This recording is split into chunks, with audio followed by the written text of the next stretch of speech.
Hello అండి, ఎలా ఉన్నారు అందరూ?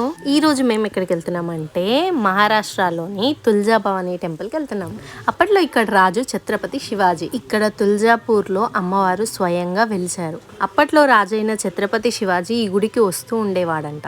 ఈ గుడిలో మనం ఎంటర్ అవ్వగానే ఫస్ట్ మనకు వినాయకుడి దర్శనం అవుతుంది. ఈ గుడిలో ఎప్పుడు జనాలు ఉంటారు.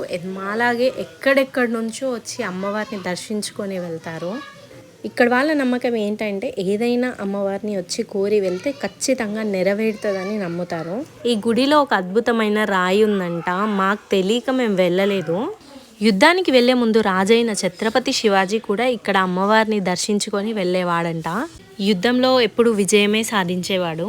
రాజైన ఛత్రపతి శివాజీ అమ్మవారి కోసం అని చెప్పి ఒక బంగారు గొలుసు చేసిచ్చారు.